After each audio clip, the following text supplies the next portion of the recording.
मैंने आपको पहले पिछले सेशंस में बताया था ओशंस के बारे में कि ओशंस कितने हैं और ओशंस हमारे लिए क्यों यूजफुल हैं।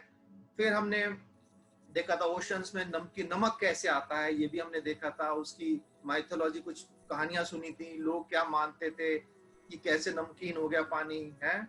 फिर हमने देखा था कि कैसे पैसिफिक ओशन पे हमने देख लिया था, पैसिफिक ओशन जो सबसे बड़ा ओशन है उसके बारे में हमने जानकारी ले ली थी, कितना वाइड है कि 5 चांद अगर हम डालें उसमें लाइन में तो 5 चांद भी उसमें आ जाएंगे। सबसे गहरा पॉइंट समुद्र का वो भी वही है। तो हमने पैसिफिक ओशन पूरा कंप्लीट कर लिया था। तो आज हम शुरू करेंगे अपने सेकंड नंबर का, जो सबसे बड़ा ओशन है सेकंड नंबर पे, वो है अटलांटिक ओशन है। तो अटलांटिक ओशन जो है ये सेकंड लार्जेस्ट ओशन है पैसिफिक ओशन के बाद। तो ये इसकी खासियत क्या क्या है वो मैं आपको थोड़ी सी बता देता हूँ, फिर हम आगे चलेंगे। कि इसके अंदर सबसे ज्यादा नमकीन पानी इस ओशन का है। अगर हम सारे चारों ओशंस को देखते हैं तो सबसे ज्यादा नमकीन पांचों ओशंस में से इसमें सबसे ज्यादा नमक है। और इसकी खासियत क्या है कि ये चारों तरफ से जमीन से ज्यादातर घिरा हुआ, इधर अमेरिका, दोनों साइड अमेरिका है, इधर यूरोप और अफ्रीका है, और बीच में है ये। तो ये इसकी खासियत क्या है कि ये एक तो सबसे नमकीन है, दूसरा सबसे बड़ा ओशन है, सेकंड नंबर का ओशन है, और इसमें ट्रेड बहुत ज्यादा होता है। इसमें शिप्स जो है ट्रेड के इधर से उधर पहुंच जाते हैं। अब इसका नाम अटलांटिक क्यों पड़ा, इसके पीछे भी एक ग्रीक माइथोलॉजी है। ग्रीक्स जो है ना, तो जैसे हमारे देश में भी बहुत सारे देवी देवता हैं, ऐसे यूनान में भी जो ग्रीक लोग हैं उनके भी बहुत सारे देवी देवता है, हर चीज का देवता है, और उनकी बड़ी कहानियां हैं जैसे हमारे देश में भी हैं। तो इसको सी ऑफ एटलस भी कहते हैं, अटलांटिक ओशन। तो वो बताते हैं कि एक बार स्वर्ग में कौन बड़ा है। जियस बड़ा है, जो सबसे राजाओं का, भगवानों का देवता मानते हैं जियस, और एटलस के बीच में लड़ाई हो गई कि मैं बड़ा हूं, वो कहता मैं बड़ा हूं। तो हुआ क्या, जियस जीत गया, और उसने क्या किया, एटलस को पनिशमेंट दे दी कि तू जा पृथ्वी के ऊपर खड़ा हो जा और पूरे आकाश को अपने सर पे उठा के रख, ऐसे करके। तो आप कभी भी एटलस साइकिल भी देखेंगे ना, उसके आगे ये मोनोग्राम बना हुआ है।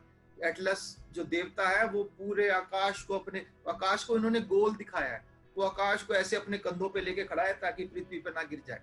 तो ये कंट्रोल कर रहा है पूरा। तो ये कहानी है। तो ये जो उठाया हुआ है ये तो है एटलस, और जो साइड में खड़ा है इसके हाथ में ये जो है वज्र, जो बिजली मारते हैं ना, आकाश से बिजली गिरती है, वो बोलते हैं कि जियस देवता के हाथ में उसका वो हथियार है। जैसे हमारे यहाँ इंद्र को मानते हैं, वो इंद्र मारता है वज्र, वैसे ही यूनान में जियस को मानते हैं।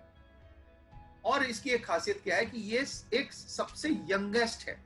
अगर हम सारे पांचों ओशंस को देखते हैं तो सबसे छोटा भाई जो है ये अटलांटिक ओशन है, ये सबसे बाद में बना है? और इसमें सबसे ज्यादा फिश इसके अंदर है।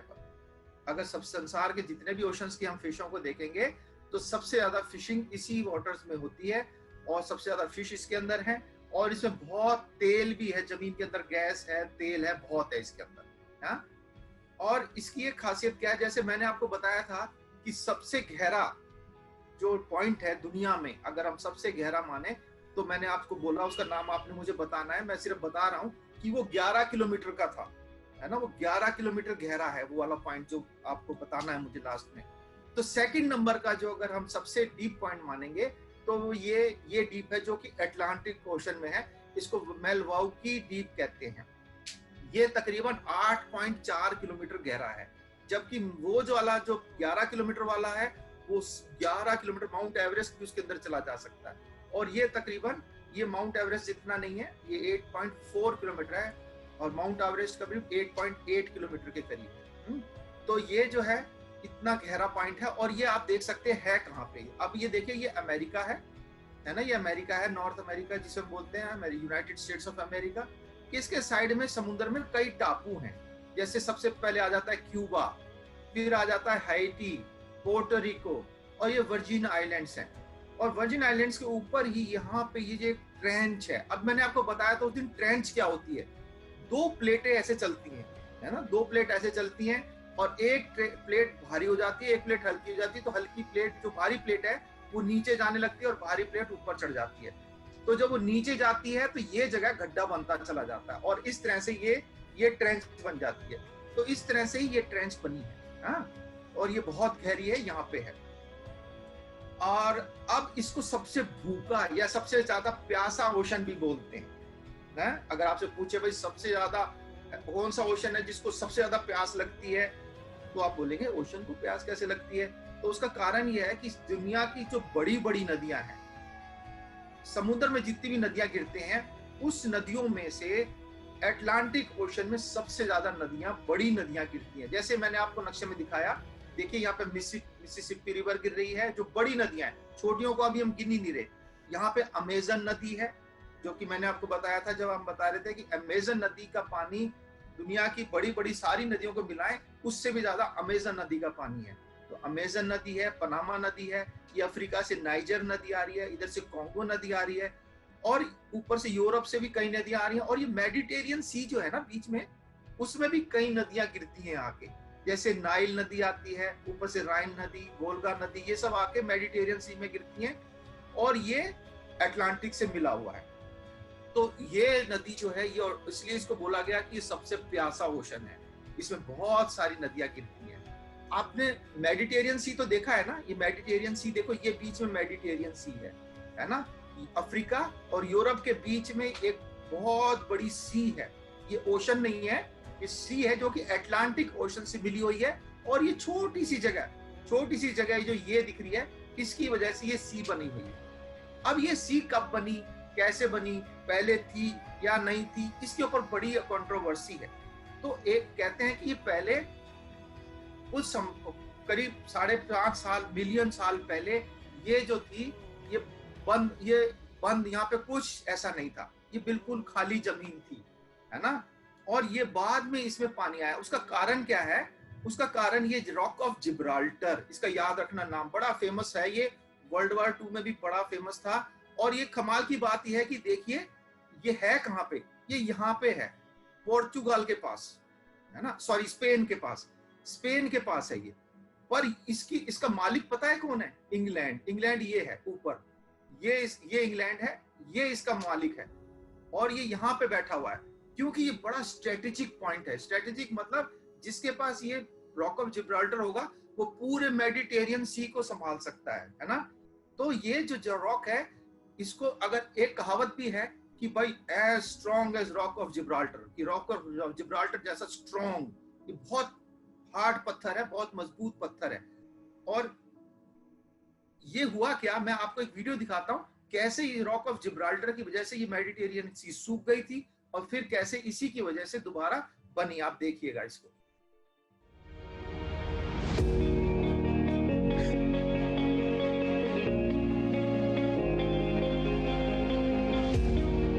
ये देखिए, इस समय करीब 6 मिलियन साल पहले ये जो जमीन थी, ये बंद हो गई, और ये मेडिटेरियन सी बीच में ब्लॉक हो गई। ब्लॉक होने की वजह से पानी नहीं आया इसमें, तो पानी नहीं आने की वजह से ये सूख गई।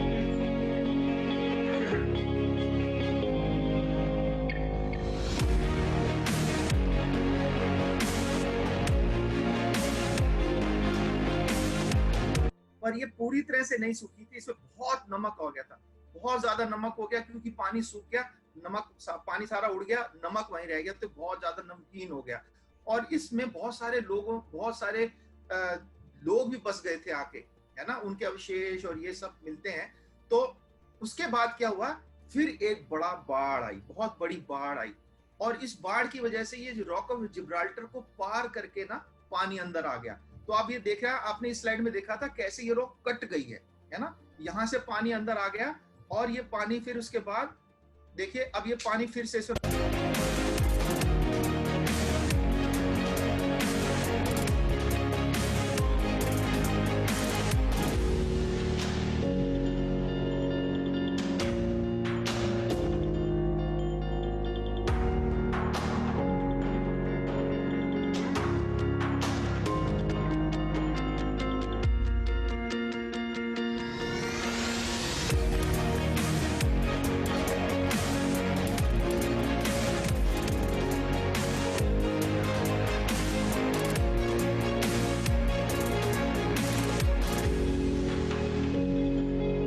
देखिए खाली होने में इसको कितना समय लगाता है ना, करीब 60 लाख साल पहले ये बंद हो गई थी और सूख गई थी, पर इसको भरने में सिर्फ 2 साल लगे, दोबारा भरने में, है ना, इतनी तेजी से पानी अंदर आया। और ये यहाँ पे एक, जहाँ पे ये मैं दिखा रहा हूँ आपको, ये लाल वाला जो स्पॉट है ना, यहाँ पे ये ऊंची जगह थी, तो इसके ऊपर से पानी गया और फिर ये पूरा इटली विटली सबको घेर लिया, और इस तरह से मेडिटेरियन सी हमारी बनी। तो ये बड़ी एक फैक्ट है जो आपको शायद किसी को, बहुत कम लोगों को मालूम होगा।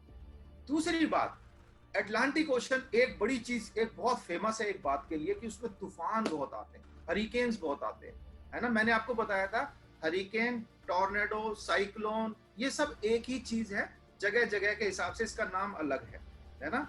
तो अमेरिका में और जो अटलांटिक ओशन में जो तूफान आते हैं समुद्र की वजह से, वो उसको हरिकेन्स कहते हैं। अब ये हरिकेन्स बनते क्यों हैं? आप ये सोचते होंगे भाई ये हरिकेन्स बनते कैसे हैं, ऐसे हवा घूमने क्यों लगती है? तो आप एक वीडियो देखिए, मैं आपको दिखाने के लिए ये कि कैसे हरिकेन्स बनते हैं, है? मैं आपको पहले बता देता हूँ, फिर आपको समझने में आसानी होगी। देखिए, जब समुद्र का पानी गर्म होता है ना, तो वो भाप बन के ऊपर उठता है, और जब वो ऊपर उठता है तो उसकी जगह ठंडी हवा नीचे से लेती है, आके उसकी जगह घेरती है। तो ये जो चलता रहता है, वो पानी ऊपर, भाप ऊपर उठती रहती है और उसकी जगह ठंडी हवा लेती रहती है, वो भी गर्म होती जाती है, वो भी ऊपर चलती जाती है। जब ऊपर जाती है तो बादल बन जाते हैं, और बादल जो है क्योंकि नीचे से आता जा रहा है तो घूमना शुरू कर देते हैं, धीरे धीरे घूमते हैं, धीरे धीरे घूमते हैं, और उसके बाद उनकी स्पीड तेज होने लगती है। जब वो बहुत तेज घूमने लगते हैं तो फिर वो चलने लगते हैं। जिस तरफ को हवा का प्रेशर कम होता है ना, उस तरफ को पूरा का पूरा साइक्लोन चलने लगता है, ये हरिकेन चलने लगता है। आप इसको वीडियो को देखिए कैसे चलता है।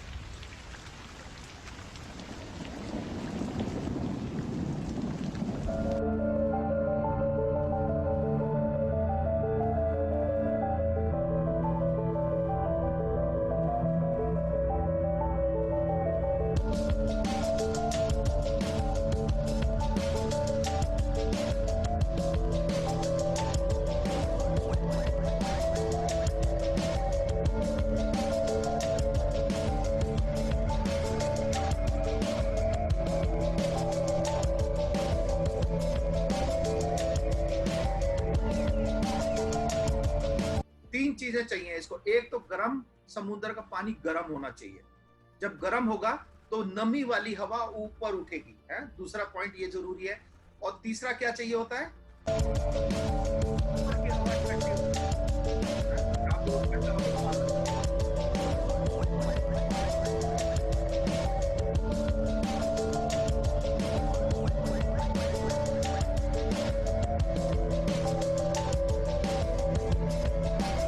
ये देखिए, बीच में जो हवा है गर्म होके ऊपर उठ रही है, और उसकी जगह जो एरो बने हैं ना, यहाँ से ठंडी हवा अंदर घुस रही है। खासकर जो 8th और 9th के बच्चे हैं उनको जरा ध्यान से समझना चाहिए, क्योंकि उनकी क्लास में आएगा ये चीज कि हरिकेन्स कैसे बनते हैं या साइक्लोन कैसे आता है, वो आपको जरूर सीखना है। तो मैंने आपको बताया, जब गर्म नमी वाली हवा ऊपर उठती है, उसकी जगह ठंडी हवा उसकी जगह को ले लेती है, और ये बीच में आपको सफेद सफेद दिख रहा है ना, ये भाप है, ये ऊपर जा रही है, ये ऊपर जाके ठंडी हो जाएगी।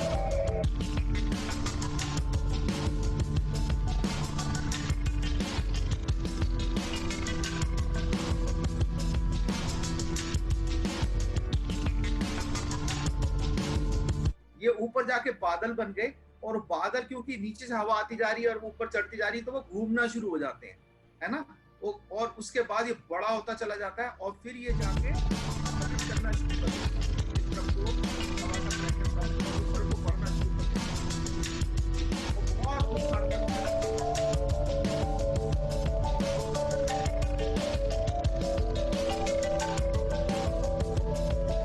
ठीक है, तो आपने देखा कि कैसे तूफान आता है। अभी अमेरिका में भी एक बहुत बड़ा साइक्लोन अभी इसी पिछले महीने अगस्त में गया है, और अब एक दूसरी वार्निंग भी आ गई कि दोबारा से एक हरिकेन आने वाला है। तो ये खासकर अमेरिका में आके, ये जो अमेरिका मैंने आपको ये दिखा रहा है, यूनाइटेड स्टेट्स, इस वाले इलाके में आके टकराता है ना। अब एक बात और आती है, अटलांटिक ओशन की एक बड़ी खासियत है कि इसमें जो टाइडल वेव, ज्वार भाटा आता है ना, वो संसार के जितने भी ओशंस में भाटे आते हैं उसमें से सबसे बड़ा इधर अटलांटिक ओशन में ज्वार भाटा आता है। और उसमें भी ये एक जगह है अमेरिका और कनाडा के बीच में, इसको बोलते हैं बे ऑफ फंडी। इसको याद रखिए, खासकर बड़े बच्चे, उनको जनरल नॉलेज इसके लिए जरूर याद होना चाहिए। ये बे ऑफ फंडी एक जगह है, वहां पे टाइडल वेव्स कई किसी किसी जगह पे, हर जगह नहीं पे, किसी किसी जगह पे 5-5 मंजिल, जितना हमारा 5 मंजिला बिल्डिंग है ना, इतनी ऊंची टाइडल वेव्स आ जाती है। इतनी जबरदस्त है। और वो क्यों आती है उसका एक कारण है। देखिए ये यहाँ से समुद्र जो है अंदर चढ़ना शुरू होता है, पर आगे जाने की उसको जगह नहीं मिलती, है ना। तो यहाँ से पीछे से वेव आती रहती हैं, वो आगे जब टकरा के फिर वापस आती हैं, तो पीछे से दूसरा पानी आ रहा होता है, तो वो वेव जो है ना बड़ी बड़ी होने लगती हैं, खड़ी हो जाती हैं ऊपर को, इसलिए यहाँ पे होता है। और ये बड़ा, यहाँ पे बड़े लोग घूमने भी आते हैं। देखिए इस तरह से एडवेंचर स्पोर्ट्स होता है, जब उसमें ज्वार भाटा आता है बहुत लोग मजे करते हैं, पर बड़ा रिस्की है, खतरनाक जगह है, और इसलिए जो जानते हैं वो उसको जाते हैं। तो ये बे ऑफ फंडी, ये अटलांटिक ओशन की ये भी एक खासियत है कि दुनिया का सबसे बड़ा ज्वार भाटा भी यहीं पे आता है। अब यहाँ पे एक बहुत बड़ी जबरदस्त बात है अटलांटिक ओशन की, कि अगर आप दुनिया के सारे पहाड़, बड़े बड़े पहाड़ रेंज ले लें, जैसे हमारे देश की सबसे बड़ी माउंटेन रेंज कौन सी है, तो सबसे बड़ी माउंटेन रेंज हमारे देश की हिमालयन रेंज है ना, जो ऊपर पाकिस्तान के उधर से शुरू होती है, अफगानिस्तान साइड से, और पूरा हमारा बर्मा तक चली जाती है ना, ऊपर ही ऊपर नेपाल से होती हुई हिमाचल, कश्मीर, और इधर से होते हुए नेपाल में होते हुए सिक्किम, दार्जिलिंग होके बर्मा में चली जाती है। कितना लंबा है, पूरा हमारा भारत जितना बड़ा चौड़ा है। और उसके साथ साथ अगर हम अमेरिका की, साउथ अमेरिका की एंडीज पर्वत श्रृंखला को भी मिला ले, एंडीज श्रृंखला यहाँ से यहाँ तक है ना, पेरू से शुरू होके और नीचे बिल्कुल अर्जेंटीना के टिप तक चली जाती है। तो ये पूरा जो है ना, ये एंडीज पर्वत है। इन दोनों को भी मिला दें, फिर भी सबसे बड़ी अगर पहाड़ों की श्रृंखला अगर आपसे कोई पूछे कि सबसे बड़ी माउंटेन रेंज कहाँ है, तो आपको याद होना चाहिए अटलांटिक ओशन में है। इसको बोलते हैं मिड अटलांटिक रेंज। देखिए ये यहाँ से शुरू हो रही है नॉर्थ पोल से, और तकरीबन साउथ पोल तक आ जाती है। 56,000 किलोमीटर की माउंटेन रेंज है ये, 56,000 किलोमीटर, इतनी लंबी माउंटेन रेंज, दुनिया की सबसे बड़ी माउंटेन रेंज ये है, आप याद रखिएगा अगर हम पूरी दुनिया की माने तो। हाँ? इसके साथ साथ देखिए ये एस शेप में है, ये एस शेप में होती है, यहाँ से ऐसे करके ऐसे 56,000, इसको mid oceanic ridge, mid oceanic ridge या मिड अटलांटिक रिज भी बोलते हैं। इसकी एक खासियत और है, इसमें दुनिया का सबसे बड़ा आइलैंड, अकुल सबसे बड़ा आइलैंड कौन सा है दुनिया का? ग्रीनलैंड। देखो ये रहा, ये मैंने बनाया हुआ है, ये ग्रीनलैंड दुनिया का सबसे बड़ा आइलैंड है, ये भी अटलांटिक ओशन में है। तो याद रखिए कि आपसे अगर कोई पूछे, मैडम पूछे कि भाई दुनिया का सबसे बड़ा आइलैंड कौन सा है, तो आपको मालूम होना चाहिए ग्रीनलैंड। हाँ, फिर इसकी एक खासियत और है कि ये बहुत ठंडा ओशन है, बहुत गर्म भी हो जाता है बीच में, 28 डिग्री इसका मैक्सिमम है, पर इसकी खासियत क्या है कि ये ठंडा ज्यादा है, -2 डिग्री तक चला जाता है इसके अंदर पानी।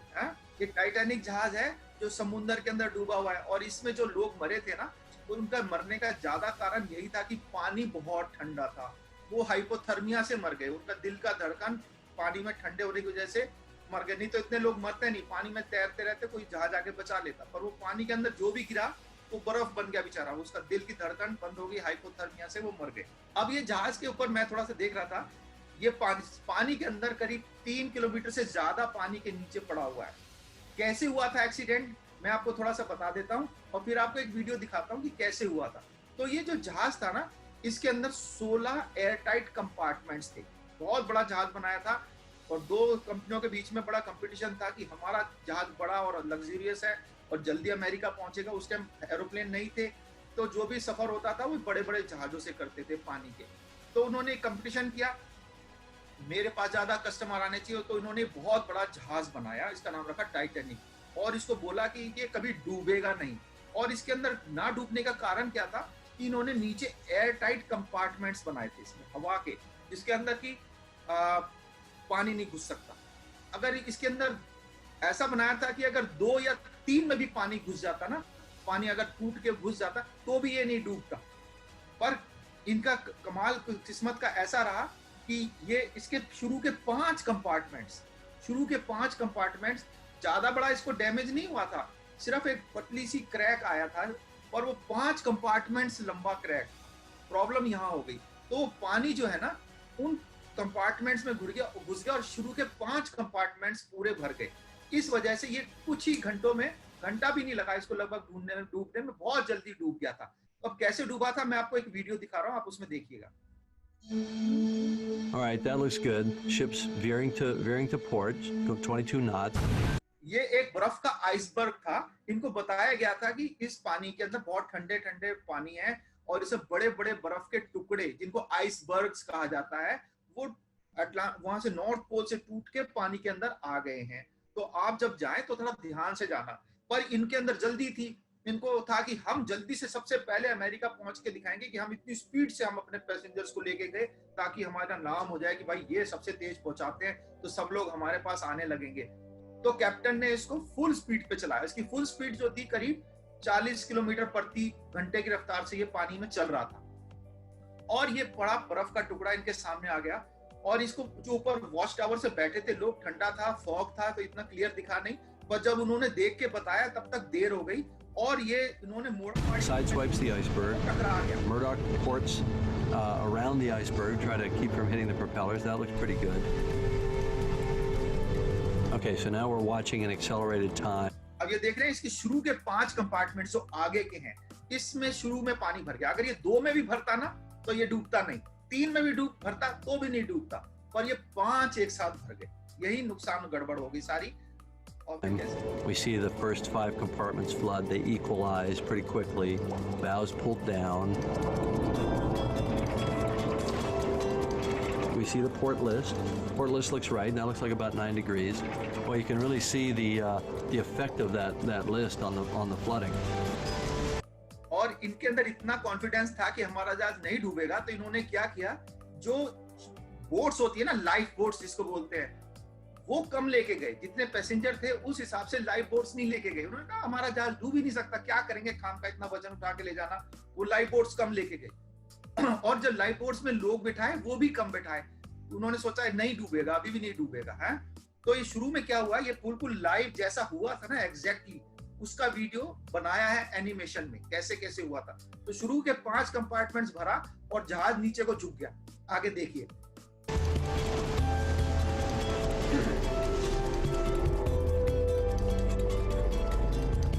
So yeah, superstructure starts to get pulled under.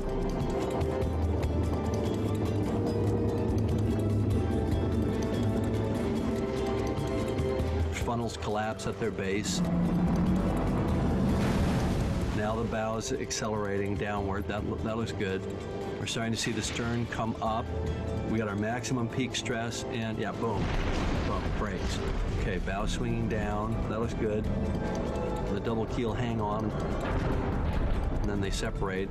Bow plunges straight down. All right, we got mast snapping back. The funnels are ripping backwards, pulling off all the davits. Bow's going down like a torpedo. Here's the angle when it falls through into a stable position. Let's see the stern. Heeling way over to port. That looks right. And she goes, yep, that's right. She goes almost vertical just when she goes under, and then boom, implodes. Now she accelerates, and all the stuff starts to rip off. See the shell plating going. There goes the double bottom frisbeeing off. And the stern's falling through. So now the stern's falling aft end down. And we see the spiraling. Here comes the bow. Bow is falling in a stable position, and it hits. Yeah, boom. It kind of breaks its back. And we see the hydraulic outburst and the downblast effect. Let's see the stern. We see the shell plating blown off, decks, everything kind of settling around it. Looks like a big airplane crash site. Bada bing, bada boom. That's exactly what we're about 15. Exactly बताया कि कैसे ये accident हुआ था, कैसे ये जहाज डूबा था, है ना। जब इसको ढूंढने गए ना, तो आगे वाला हिस्सा काफी दूर मिला पीछे वाले हिस्से से। और इसके बहुत सारा सामान इसके अंदर से लेके भी आए हैं। इसलिए मैंने आपको पहले बाद में बताया था कि ओशन के अंदर दुनिया के जितने म्यूजियम्स हैं, जितना सामान हमारे म्यूजियम्स में है, उससे ज्यादा सामान समुद्र के अंदर है, म्यूजियम के लायक जो सामान है। और ये एक बड़ी खास बात है अटलांटिक ओशन की। इसको असली में हुआ क्या, एक बार तूफान आया और बहुत सारा कोरल रीफ डैमेज हो गया, है ना। और उसके बाद जब लोग जाते हैं कोरल रीफ्स में, तो वो भी कोरल को नुकसान पहुंचा देते हैं कई बार। तो इस आदमी ने, जिसका नाम जेसन टेलर है, शॉर्ट नाम जेसन टेलर बोलते हैं, उस आदमी ने क्या किया, ये स्टैचूज बनाई है पूरे लाइफ साइज, हमारी जितनी बड़ी बड़ी पूरे आदमी के साइज की। और ये वो हैं, ज्यादातर उनकी फोटोज हैं जो उस तूफान में डूब के मर गए थे। तो उसने उनकी स्टैचूज बनाई हैं, या कुछ लोगों की है जो अभी समुद्र के किनारे रहते हैं, उस इलाके में रहते हैं, उनकी स्टैचूज बनाई और उसने इसको ऐसे मटेरियल से बनाया कि कोरल रीफ के फायदे की चीज है। और इसमें ताकि लोग कोरल के पास ना जाएं, इसको देखने के लिए यहाँ आ जाए तो उस कोरल को थोड़ा विश्राम भी मिल जाएगा, आराम मिल जाएगा। तो उसने ऐसे एक म्यूजियम बनाया है समुद्र के अंदर है। ये 20-25 मीटर पानी के अंदर है, 12 फीट के करीब, कई कई 12 फीट है, कई 20 फीट है। ऐसे इसको अलग अलग जगह पे उसने लगाया है। एक एक कई ग्रुप का एक बनाता है वो स्टेचू और पानी के अंदर छोड़ देता है। और ये देखिए कितने सारे ऐसे उसने बनाए, ये बहामास में, मैक्सिको में और स्पेन के किनारे, ये स्पेन का आदमी है, स्पेन के किनारे पे भी इसने ऐसे स्टेचू बनाई है। तो ये भी आपको देख बताने वाली बात है कि अटलांटिक ओशन में दुनिया के अंदर पानी का एक स्टेचू वाला म्यूजियम है जो कि अटलांटिक ओशन के अंदर है। यहाँ पे एक चीज और आपको बतानी थी, मैं इसको दिखाता नहीं हूँ क्योंकि टाइम हमारे पास ज्यादा नहीं होगा। ये मैक्सिको है। अब आप में से दूसरा प्रश्न, एक क्वेश्चन और पूछूंगा लास्ट में। एक प्रश्न मैंने आपसे पूछा कि वो सबसे गहरा पॉइंट जो था समुद्र में उसका नाम क्या था, वो आपने मुझे बताना है। दूसरा प्रश्न मैं अभी आपसे पूछ रहा हूँ कि सबसे बड़ा कोरल रीफ कहाँ पे है ना, ये भी आपको मुझे लास्ट में बताना है। तो सेकंड नंबर का, वो तो फर्स्ट हो गया जो मैंने आपको बताया था जो पैसिफिक ओशन में है। अब अटलांटिक ओशन में सेकंड नंबर का सबसे बड़ा कोरल रीफ है, वो है ये मैक्सिको है ना, ये अमेरिका ऊपर, अमेरिका के नीचे ये मैक्सिको है। मैक्सिको के पास ये जो पतली सी जगह बनती है ना, ये वाली, इसमें बिलीज जहाज देश है, ग्वाटेमाला है, होंडुरास है, एल सल्वाडोर है ना, पनामा, ये सारे देश हैं पतली सी जगह में। यहाँ पे ये जो जगह है ना, ये वाली, इसकी लिखा भी है कॉनकुन, लिखा हुआ है ना कॉनकुन, ये मैं जहाँ पे मेरा एरो है ये कॉनकुन, ये जगह पे एक बैरियर रीफ है, इसको भी बोलते हैं कि कॉनकन रीफ है, ये सेकंड लार्जेस्ट है। और ये अगर आपसे पूछे भाई सेकंड लार्जेस्ट रीफ कौन सा है, तो कॉनकुन रीफ है? बहुत सुंदर है ये भी, पर जो हमारा बड़े वाला रीफ है ना उतना सुंदर नहीं है, पर है सुंदर ये भी।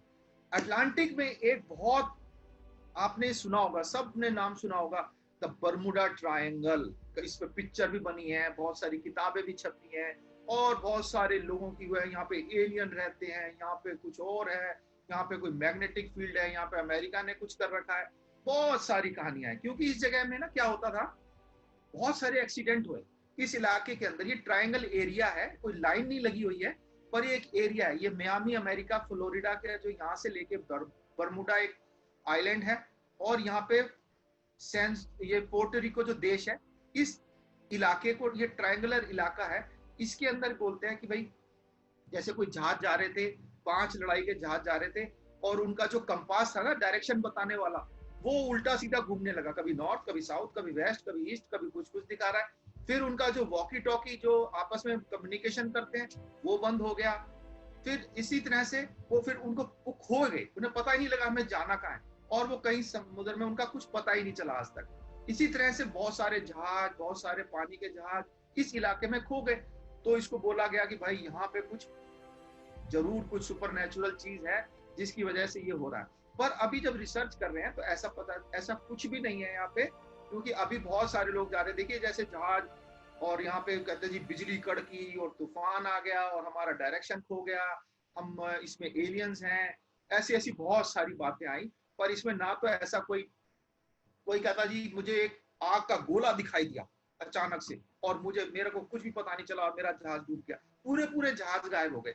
पर अब इसको जब पता करा तो पता चलता है कि ये कुछ नहीं है, ये ऐसे एक्सीडेंट दुनिया में हर जगह होते रहते हैं, पर इस जगह ज्यादा इसलिए क्योंकि यहाँ पे बहुत ज्यादा सफर भी यहीं पे बहुत ज्यादा होता है, यहाँ पे बहुत ज्यादा आते हैं जहाज, तो जहाँ पे ज्यादा जाएंगे आएंगे वहां पे एक्सीडेंट भी होंगे।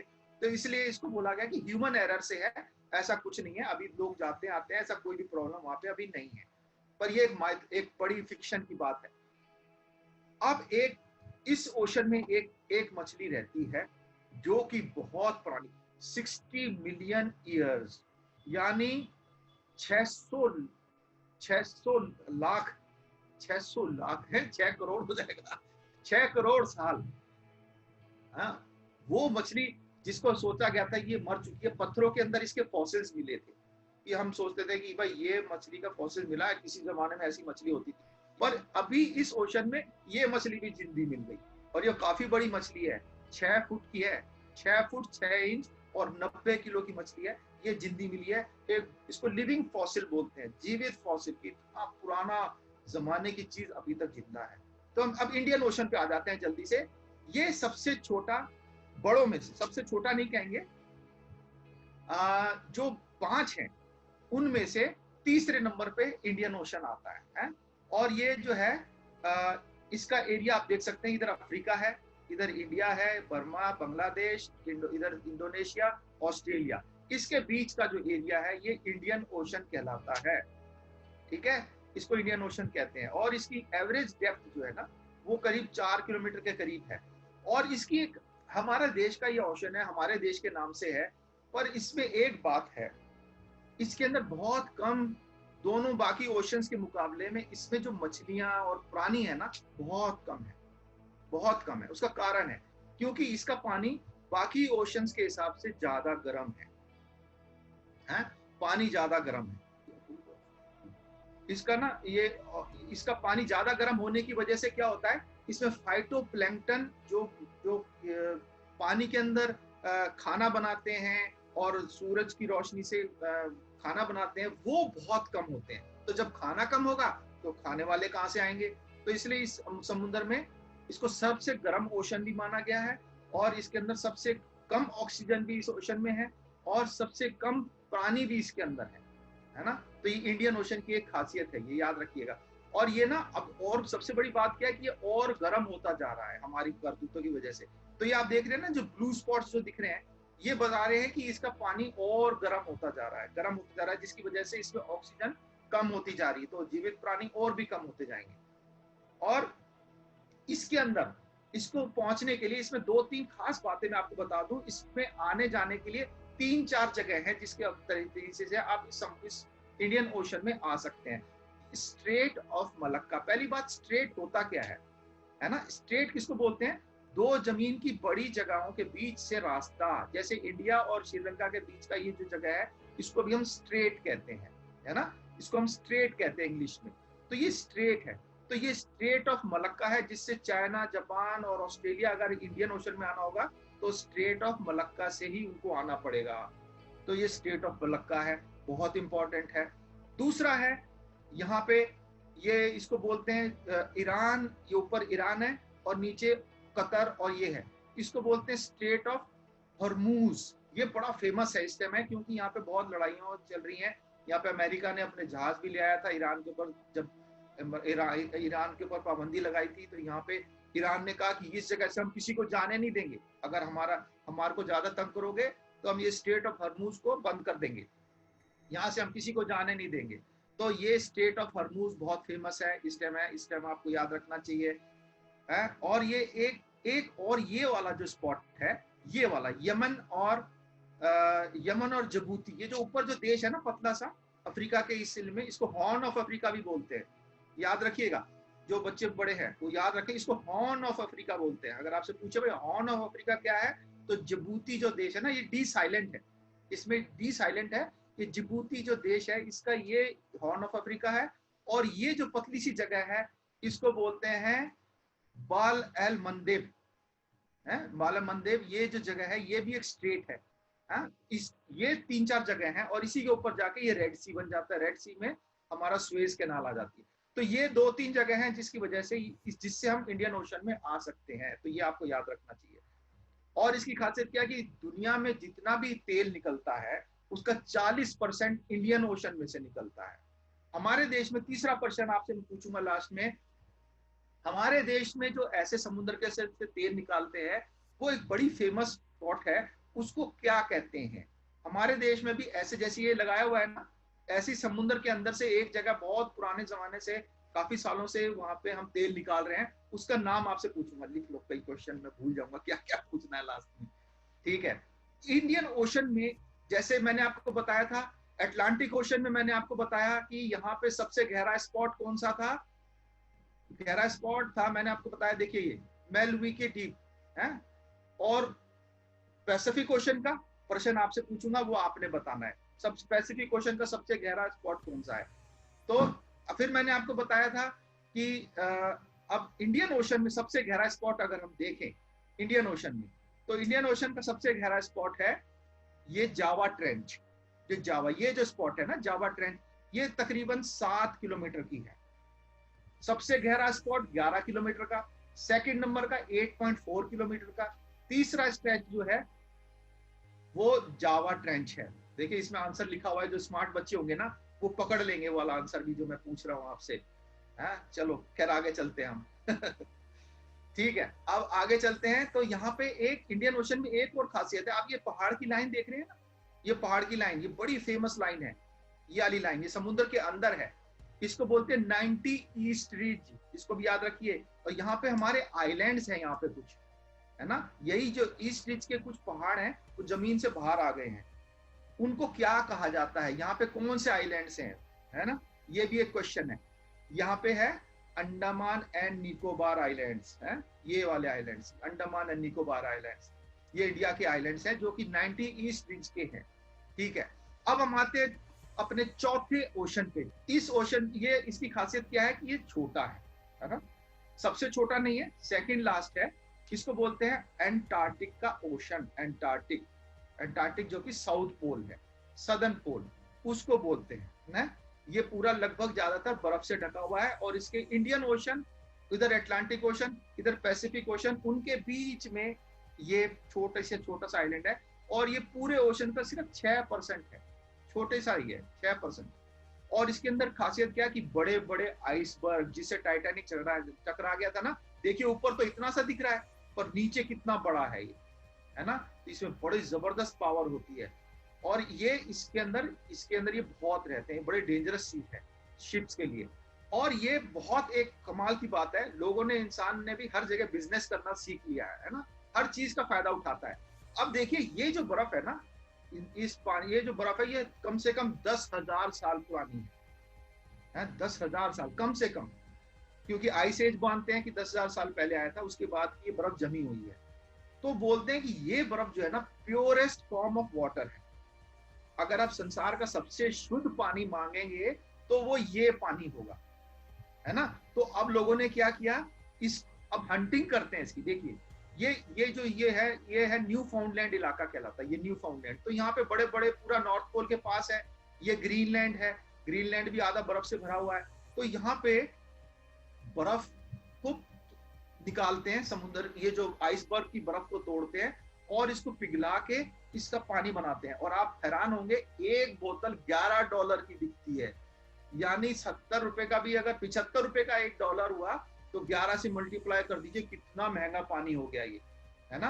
और ये क्या करते हैं, देखिए मैं आपको वीडियो दिखाता हूँ।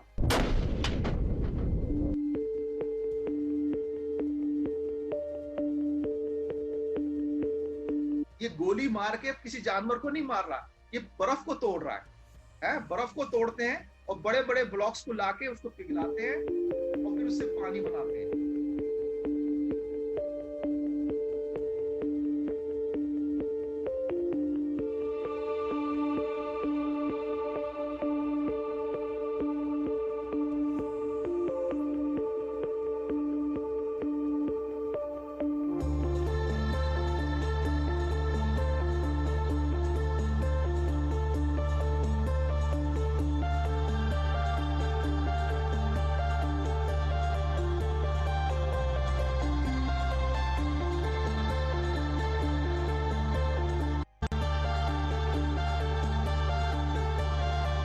देखिए ऐसे बड़ी बड़ी बर्फ के टुकड़े लेके आते हैं, उसको पिघालते हैं।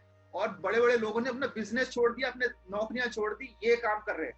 गोल्ड रश, फ्री में, फ्री का बर्फ है, कुछ भी नहीं करना, बस लेके आना है, पिघलाना है, पानी बना के देना है, और खूब कमा रहे हैं। $11 की एक बोतल। तो हम देखते हैं, आगे चलते हैं। अब एक बात इसमें आपको ये भी आएगी, कम से कम जब आप 10th क्लास में आएंगे तो आपके लेसन में आएगा एक बात। ये दो बड़े कंपटीटर्स हैं, ये दोनों आदमी जो देख रहे हैं आपको, इन दोनों में बड़ा कंपटीशन था, है ना। एक इंग्लैंड का था, एक दूसरे कहीं और का था। इन दोनों में कंपटीशन था कि कौन साउथ पोल के जो एग्जैक्ट पॉइंट है साउथ पोल का, जहां पे हम बोलते हैं ना, वो हम एक जब ग्लोब बनाते हैं तो उसके ऊपर एक पिन दिखा देते हैं, ऊपर एक नीचे एक, तो नीचे वाला जो पॉइंट है ना साउथ पोल वाला, उसके पॉइंट पे कौन पहुंचेगा सबसे पहले, इस पे कंपटीशन था। तो ये दोनों बड़ा उसमें थे। तो ये जो हमारे शेकलटन है, इन्होंने बहुत कोशिश करी, पर ये थोड़ी दूर रह गए, जा नहीं पाए। उस टाइम इतने कपड़े भी नहीं थे, ये 1910 की बात है। तो उस समय ऐसे जैकेट नहीं थे जैसे हमारे पास अभी सिंथेटिक जैकेट्स हैं, ना ऐसी गाड़ियां थी। तो ये गधों को, खच्चरों को लेके गए, खच्चर मर गए इनके, ये खुद भी सारे बहुत लोग मर गए, सबको फ्रॉस्ट बाइट हो गया, बहुत सारे लोग, बहुत मुश्किल हुई इनको, बड़ी मुश्किल से एक दो बचे और नहीं पहुंच पाए। तो बाद में ये जो एमंडसन है, एमंडसन नाम का जो आदमी है, ये वाला, ये जाके 1911 में आपसे अगर कोई पूछे कि सबसे पहले साउथ पोल पे कौन पहुंचा था, तो आपको याद रखना है एमंडसन, रोनाल्ड एमंडसन। ये जनरल नॉलेज का एक वैसी क्वेश्चन है, सबसे पहले ये पहुंचा था। पहले ट्राई किसने किया? अर्नेस्ट शेकल्टन ने। शेकल्टन की एक्सपीडिशन है, उसका जहाज टूट गया था, ये आप याद रखें। और यहाँ पे बहुत सारी बर्ड्स हैं, खासकर पेंगुइन्स यहाँ पे आपको मिलेंगी। सबसे बड़ी एम्परर पेंगुइन यहीं पे मिलेगी, सील्स आपको मिलेंगी, और सबसे बड़ी सील ये एलिफेंट सील है, सबसे बड़ी सील है। अब हम चलते हैं, यहाँ पे एल्बेट्रोस भी है, जो कि इसका विंग स्पैन देखिए आप कितना है। ये 6 फीट का आदमी होता है ना, इसका 11 फीट इसकी पंखों की चौड़ाई है। ऐसे उड़ेगी तो 11 फीट, यानी लगभग 2 आदमी ऐसे आप एक साथ लेटा दें, इतना चौड़ा है ये। और ये बहुत धीमे से उड़ती रहती है, पंख भी नहीं मारती, घंटों उड़ती रहती है। हो सकता है उड़ते उड़ते सो भी जाती है, कई कई दिन उड़ती रहती है, फिर आके बिना पंख मारे, कमाल ये है कि बिना पंख मारे बस ऐसे हाथ रखेगी और ग्लाइड करती रहेगी। इसके पीछे भी साइंटिस्ट ने सोचा है कैसे उड़ती है, वो कभी और बताएंगे आपको कि ये कैसे उड़ पाती है बिना पंख मारे, है ना, ग्लाइड कैसे करती है। खैर, इसका नाम है एल्बेट्रोस, आप याद रखिए। इसका विंग स्पैन 12 फीट का करीब होता है, सबसे बड़ी विंग स्पैन वाली चिड़िया है, जो कि बहुत लंबे समय तक ग्लाइड कर लेती है। और यहाँ पे एक वर्ड आता है इनवर्टिब्रेट, जो बच्चे 8th 9th 10th के हैं उनको पता होगा इनवर्टिब्रेट क्या होता है, वर्टिब्रेट्स क्या होते हैं और इनवर्टिब्रेट्स क्या होते हैं। जो नहीं जानते हैं, मैं उनको वैसे ही बता देता हूँ जनरल नॉलेज के लिए। जिनके पीठ में हमारे जैसे रीढ़ की हड्डी होती है ना, जिनके पीठ में रीढ़ की हड्डी होती है उसको बोलते हैं वर्टिब्रेट्स, और जिसके अंदर रीढ़ की हड्डी नहीं होती उसको बोलते हैं इनवर्टिब्रेट्स। तो ये जो है ना, ये जायंट स्क्विड मिलता है यहाँ पे, इसके अंदर रीढ़ की हड्डी नहीं है। ये स्क्विड हमारे आपको इंडियन ओशन में भी मिलेंगे छोटे छोटे, पर ये जायंट स्क्विड है।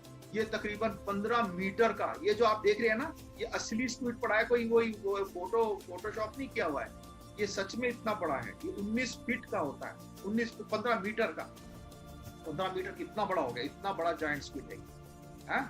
और यहाँ पे इसकी खासियत क्या है, जैसे नॉर्थ पोल में वहाँ के मूल निवासी हैं, जिनको हम वो बोलते हैं, एस्किमोस बोलते हैं, जो कि इग्लूज में घर बना के रहते हैं। पर ये नॉर्थ साउथ पोल में कोई वहाँ का मूल निवासी नहीं है, वहाँ पे लोग आते हैं, काम करते हैं, वापस चले जाते हैं।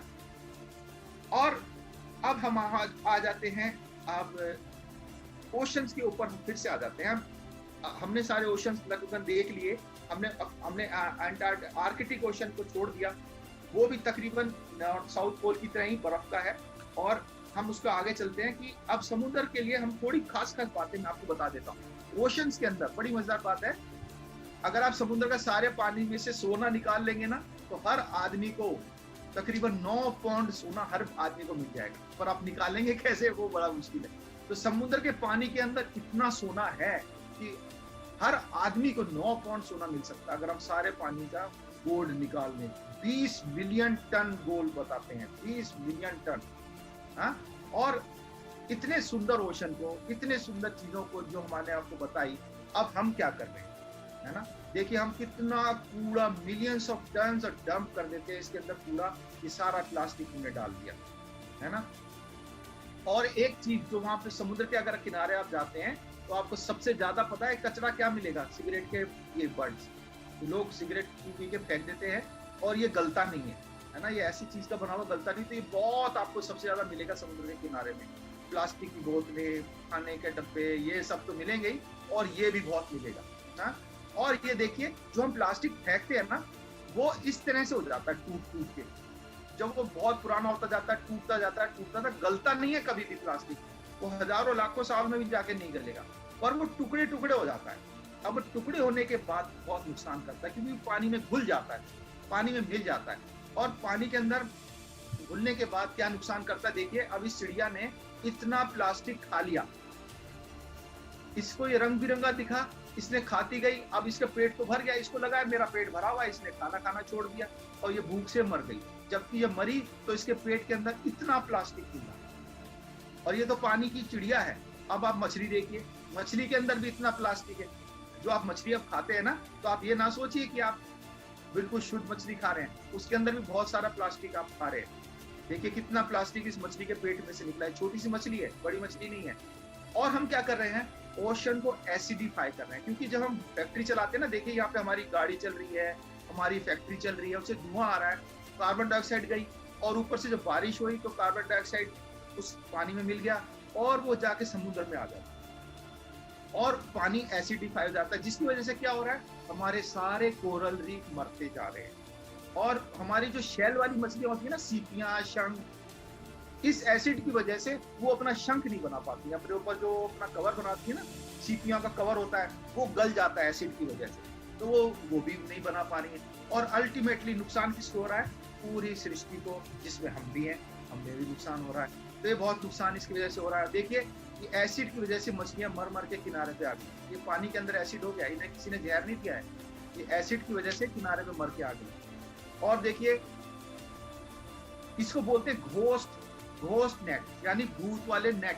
क्या हुआ, मछली पकड़ने वाले ने जाल डाला बड़े बड़े जहाजों से, वो फंस गया कहीं नीचे। अब फंस गया तो उसको कैसे निकाले, नीचे कौन जाए, तो वो क्या करते हैं, जाल को ऐसे फेंक देते हैं, पानी के अंदर छोड़ के चले जाते हैं। और जो पानी के दूसरे प्राणी हैं उनको नहीं दिखता, वो बेचारे हो, तो उनको इतनी समझ नहीं है, हमारी तरह बुद्धिमान तो नहीं है वो, तो वो उसमें फंस जाते हैं। और फंसने की वजह से वो इस तरह से बहुत सारे जानवर मर जाते हैं, अगर आप देखेंगे तो। और ये इलीगल फिशिंग करते हैं, जरूरत से ज्यादा मछली करते हैं। और हम क्या करते हैं नुकसान, देखिए जमीन के अंदर से ना नेचुरली भी कई जगह समुद्र के अंदर तेल निकलता है अपने आप जमीन के नीचे से, ठीक है। पर उससे ज्यादा नुकसान क्या करते हैं हम, जैसे हमने अभी पिछले महीने की बात आपने जरूर सुनी होगी न्यूज में, जापान का एक जहाज था, ये गलती से ज्यादा जमीन के किनारे चला गया। इसको जमीन के किनारे नहीं जाना चाहिए था, और वहां पे कोरल थे, तो नीचे जाकर, कोरल तो हार्ड होता है, पत्थर की तरह होता है, तो उसमें टकराया ना, तो ये फंस गया।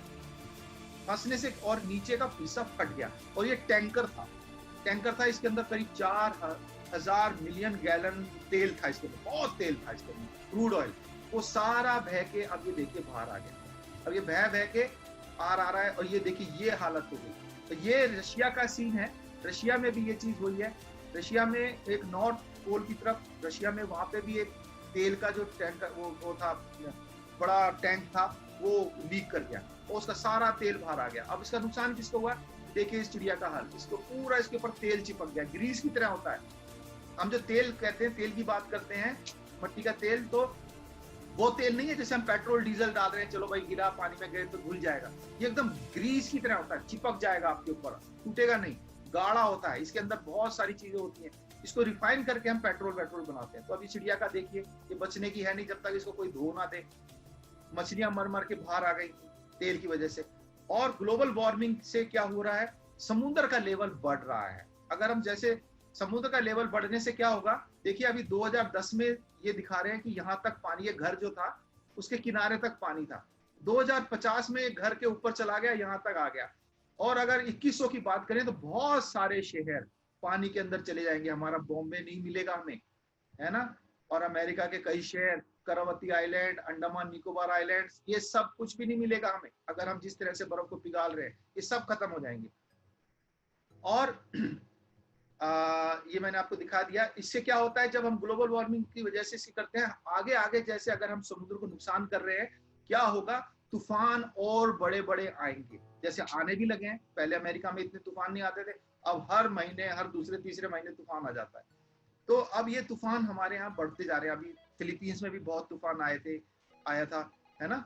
और तो ये तूफान अब बढ़ेंगे क्योंकि ये हमारी गलतियों से। और क्या होगा, टाइड्स वेव जो है ना, वो ऊपर आ जाएगी। अब देखिए ये दोनों, इनका घर कहीं और है, अब ये खड़े हैं किनारे पे, क्या करें, पानी भर गया, पानी सारे में आ गया। पहले यहाँ तक पानी नहीं आता था, पर अब पानी ऊपर चढ़ने लगा, घरों में घुसने लगा है। और कोरल रीफ का यह हाल हो जाएगा, कोरल रीफ सारे खत्म हो जाएंगे। और मौसम बदल जाएगा, बेमौसम बारिश, बेमौसम सूखा, बेमौसम मतलब कहीं पे जब बारिश होनी है तो सूखा पड़ेगा, कहीं सूखा जब फसल काटने का सूखे का टाइम है तो बारिश हो जाएगी। तो ये सब चीजें उल्टी सीधी होंगी। और वाइल्ड फायर्स, जैसे आपने अभी कैलिफोर्निया में सुना बहुत आग लगी हुई है। जैसे मैंने आपको कितना को याद होगा जब हमने रेन फॉरेस्ट की बात करी थी, तब मैंने आपको बताया था कि अगर हम रेन फॉरेस्ट को काट देंगे तो उसका इफेक्ट कैलिफोर्निया में, नॉर्थ अमेरिका में भी दिखाई देगा। वो क्या होगा, क्योंकि ऊपर बारिश होना बंद हो जाएगी। आपने अमेजन साउथ अमेरिका में जंगल काटा, पर बारिश होना बंद होगी नॉर्थ अमेरिका में। कुदरत को तो कोई बाउंड्री नहीं पता ना कि ये मेरा देश है, वो है, वो तो चलेगा, सब बराबर चलेगा। तो वहां सूखा पड़ गया है और इस समय बहुत जबरदस्त आग लगी हुई है कैलिफोर्निया में, बहुत लोग परेशान हैं, घर जल गए हैं। तो ये वाइल्ड फायर्स भी बढ़ेंगी, पिछले साल भी लगी थी, इस साल भी लग गई है। सूखा पड़ जाएगा, जहाँ पे खेती करते थे वहां पे सूखा पड़ जाएगा, क्योंकि हमने समुद्र को ध्यान नहीं रखा। ये देखिए पूरा सूखा हो गया। और एक बात जब मैंने आपको बताई थी, बड़ी इंपॉर्टेंट बात है, पता नहीं कितने बच्चों को उस टाइम समझ में आई नहीं आई, मैं एक बार रिपीट कर देना चाहता हूँ कि ये बहुत इंपॉर्टेंट है। देखिए हमारी पृथ्वी के ऊपर ना एक इंजन की तरह एक काम कर रहा है समुद्र, एक इंजन है, एक मशीन है। अगर हम क्या कर रहे हैं ना, इस मशीन को हम बंद करना चाह रहे हैं, जबरदस्ती बंद करना चाहते हैं। मैंने आपको बताया था कि जो ट्रॉपिकल एरिया है ना, जो भूमध्य रेखा है ना, उसके पास सबसे ज्यादा गर्म होता है, धूप पड़ती है वहां पे सीधी, तो पानी गर्म होके ना चलना शुरू करता है ठंडे की तरफ। वो खींचता कैसे है, वो मैंने आपको बताया था। मरियाना वहां पे ग्रीनलैंड के पास एक बहुत बड़ा वो गिरता पानी, जमीन, पानी के अंदर पानी गिर जाता है, मैंने आपको दिखाया था। देखते हैं, अगर टाइम मिला तो मैं आपको बता दूंगा। तो अगर हमने इसको, वो गिरता क्यों है, क्योंकि वो गर्म पानी आ रहा है, ठंडा होता है, और ठंडा होकर वो एकदम नीचे गिरता है, क्योंकि ठंडा पानी भारी होता है, गर्म पानी हल्का होता है, वो ऊपर रहता है। और जब ठंडा होता है ना, वो एकदम से नीचे गिरता है। वो नीचे गिरता है तो इधर से पानी को खींचता है अपने साथ। तो ये मशीन है, ये गिरेगा, इधर से पानी आएगा, पीछे से खींचता रहेगा, तो ये सर्कुलेशन चलता है। अगर हम ऊपर की बर्फ को खत्म कर देंगे, जैसे हमारी बर्फ सारी पिघलती जा रही है, तो ये पानी जाके ऊपर ठंडा होगा, तभी तो नीचे जाएगा। अब वो ठंडा होना अगर बंद हो जाएगा तो क्या होगा, ये जो मशीन थी ना पानी को घुमाने वाली हमारी पृथ्वी की, ये बंद हो जाएगी। और जब ये पानी का सर्कुलेशन बंद हो जाएगा तो हम लोगों का जीना मुश्किल हो जाएगा। देखिए यहाँ एक फोटो मैं आपको दिखा रहा हूँ, पूरा नॉर्थ यूरोप, अमेरिका, ग्रीनलैंड और ये सारा नॉर्थ पोल का जो ऊपर के देश हैं, पूरे बर्फ बन जाएंगे, रहना मुश्किल हो जाएगा हमारे। हम ये भी बंद करने जा रहे हैं, अपने आप को मार रहे हैं। देखिए पेड़ हम काट, सब चीज नुकसान हम खुद कर रहे हैं अपना, है। और ये देखिए ये भी चीज होगा। अब ये अफ्रीका का एक सीन है, साउथ अफ्रीका में पानी की किल्लत है। वहां केप टाउन एक जगह है, ये पानी राशन से मिलता है, आपको लिमिटेड पानी मिलेगा, लाइन में खड़े होके आपको उसी में नहाना धोना सब कुछ उसी में करना है। पूरे दिन में आपको 2 बोतल पानी मिलेगा बस। इतना मुश्किल समय आ गया है वहां पे अफ्रीका। अभी आगे आगे क्या होगा, और देखिए वॉर्स, लड़ाइयां होंगी। आप कहेंगे पानी के लिए कहां लड़ाई हो रही है, मैं आपको अभी लेटेस्ट एक उदाहरण दे देता हूं। देखिए सूडान, इथियोपिया और इजिप्ट के बीच में अभी झगड़ा होने की पूरी गुंजाइश है। ये एक डैम बनाया है इथियोपिया ने। कहां पे बनाया, इसका नाम सुन लीजिए पहले, ग्रैंड रेनेसे डैम। इसका नाम है ग्रैंड रेनेसे डैम, है ना। ये नील नदी के ऊपर बनाया है, यहाँ पे बनाया है, ये है ग्रैंड रेनेसे डैम। इथियोपिया ने अपने बॉर्डर पे, सूडान और इथियोपिया के बॉर्डर पे उसने ये बनाया। पहले आप देख लीजिए, नील नदी के 2 हिस्से हैं, एक व्हाइट नाइल है जो कि नीचे से शुरू होती है युगांडा से, और एक ब्लू नाइल है जो कि इथियोपिया से शुरू होती है। तो ये जो ब्लू नाइल के ऊपर इसमें सबसे ज्यादा पानी ब्लू नाइल से आता है, उसने यहाँ पे डैम बना दिया। कहता साहब हम बिजली बनाएंगे। तो इससे इजिप्ट को क्या प्रॉब्लम होनी चाहिए या सूडान को क्या प्रॉब्लम होनी चाहिए? प्रॉब्लम ये हो रही है कि अगर आप पानी रोक देंगे तो उनको पानी नहीं मिलेगा। वो कहते हैं आप रोको मत, पानी को भरो पर धीरे धीरे भरो। तो इन्होंने कहा ठीक है साहब, इथियोपिया ने कहा हम 6 साल में भरेंगे, 6 साल में इसको पूरा अपने रिजर्व को भर देंगे।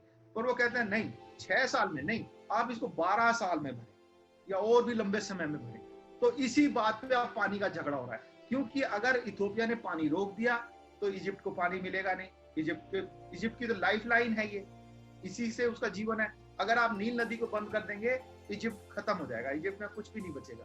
तो ये अभी बड़ी नौबत आ गई है। तो मैंने आपको दिखाया कि पानी की वजह से लड़ाइयां भी होंगी। अभी तो शुरुआत है, अभी देखिए आगे आगे क्या क्या होगा। और लोग, जब लड़ाइयां होंगी तो लोग बेघर हो जाएंगे, है ना, घर छोड़ छोड़ के भागेंगे, लड़ाइयां होंगी, रेफ्यूजी होंगे। तो अब हमारे लिए क्या करना चाहिए? इतना हमने आपको दिखाया। हमें क्या करना है? सीधा सा काम, हम अपने ओशन को प्रोटेक्ट करना है। अगली बार मिलते हैं फिर। शाबाश।